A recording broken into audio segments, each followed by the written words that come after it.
राष्ट्रवादी काँग्रेस पक्षाच्या वतीनं अजितदादा पवार गटाच्या वतीनं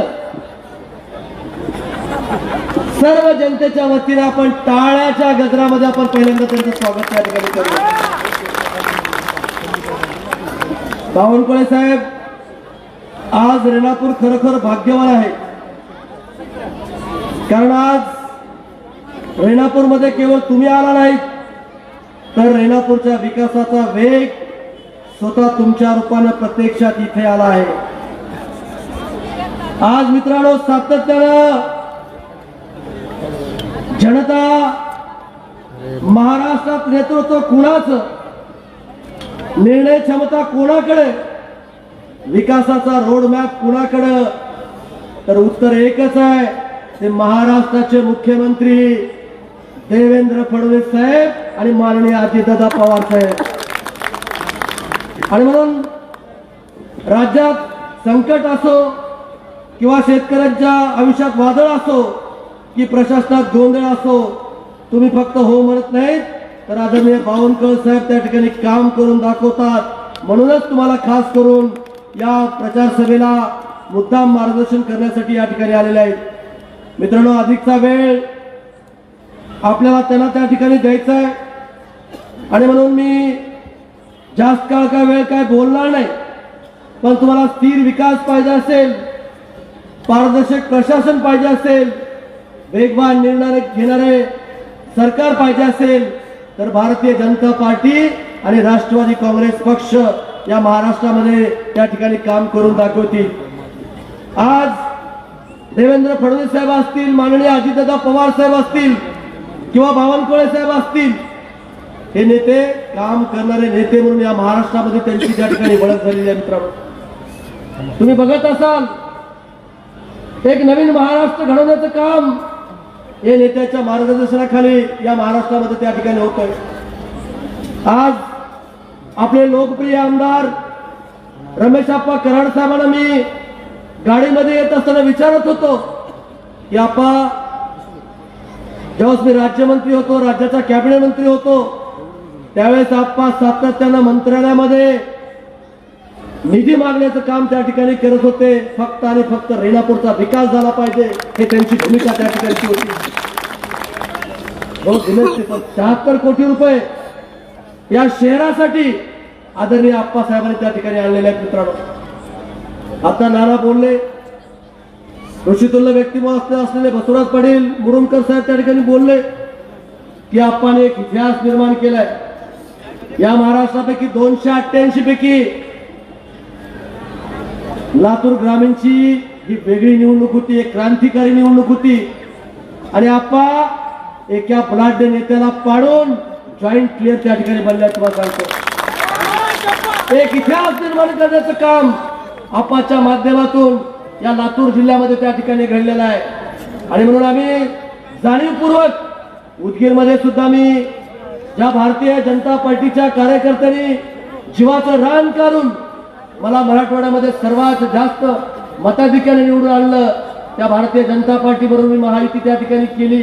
आज तिथला नगराध्यक्ष सुद्धा 10,000च्या फरकाने त्या ठिकाणी येणार आहे आणि 40च्या 40 नगरसेवक माझे त्या ठिकाणी निवडून येतील. मित्रांनो सांगतो, आणि म्हणून इथं सुद्धा आदरणीय आप्पांच्या नेतृत्वाखाली 17च्या 17 नगरसेवक त्या ठिकाणी निवडून आले पाहिजे. आणि येणार हा विश्वास तुमच्या उपस्थितीवरून मला या ठिकाणी वाटतो.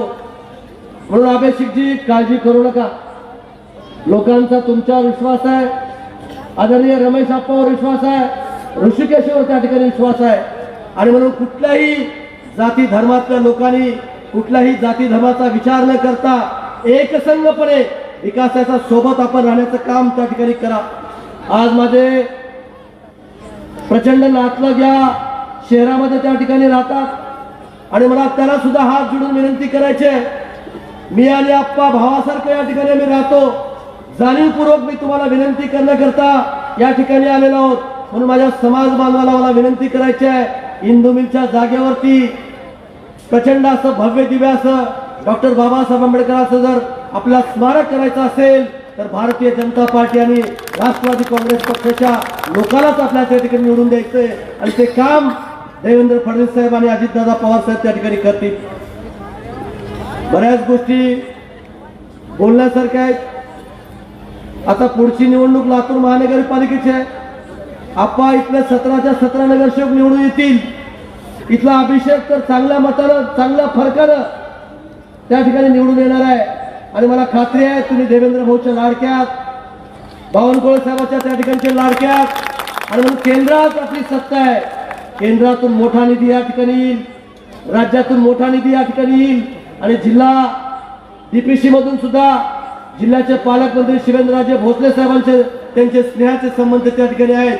आणि म्हणून कोट्यावधीचा रुपयाचा निधी आणून या रेणापूरचा चेहरा मोहरा बदलल्याशिवाय राहणार आपा त्या ठिकाणी राहणार नाही, हाही विश्वास या निमित्तानं या ठिकाणी मी देतो. आणि परत एकदा माझ्या बंजारा समाजातल्या बांधवाला मला विशेष सांगायचंय. काही लोक जाणीवपूर्वक आपल्या दिशाभूल करण्याचं काम त्या ठिकाणी करतायत, पण देवेंद्र भाऊनं पोरा देवीला जवळजवळ 1100 कोटी रुपये देऊन 1100 कोटी रुपये देऊन पोरा देवीचा आणि सर्व माझ्या बंजारा समाजाचा उन्नत करण्याचं काम त्यांनी त्या ठिकाणी केलेलं आहे. म्हणून माझ्या बंजारा समाजातील सर्व बांधवाला मला विनंती करायची आहे, आपण युतीच्या सोबत राहून, भारतीय जनता पार्टीच्या सोबत राहून अभिषेकच्या हात बळकट करण्यासाठी, रमेश आप्पाच्या हात बळकट करण्यासाठी त्यांच्या सोबत राहावं एवढी विनंती करतो. आणि आपण मी जाता जाता सांगतो, हिवाळी अधिवेशन झालं, आपण सगळेजण पाटील साहेब आम्ही सभागृहात होतो. बावनकुळे साहेबांचं म्हणावं तेवढं कौतुक कमी आहे. त्यांनी ज्यावेळेस महसूल मंत्र्याचे चार्ज घेतले आणि चार्ज घेतल्यानंतर अनेक क्रांतिकारी, अनेक मोठे मोठे निर्णय त्या महसूल खात्याच्या अंतर घेण्याचं काम त्यांनी त्या ठिकाणी केलेलं आहे. आणि म्हणून विरोधी पक्षातले सुद्धा लोक पुढून सातत्यानं बावनकुळे साहेबांचं अभिनंदन त्या ठिकाणी करत होते. आम्हाला गर्व वाटत होता, आम्हाला अभिमान वाटत होता, असला कर्तृत्ववान नेता आपल्या युतीमध्ये त्या ठिकाणी आहे. आणि आज तुम्हाला मार्गदर्शन करण्यासाठी या ठिकाणी आलेले आहेत. आणि म्हणून नक्कीच आपण सर्वजण हात वर करून त्यांना आपण विश्वास देऊया की आपण ही नगरपालिका भारतीय जनता पार्टीच्या ताब्यात त्या ठिकाणी देऊया. एवढंच बोलतो आणि थांबतो. जय हिंद, जय महाराष्ट्र.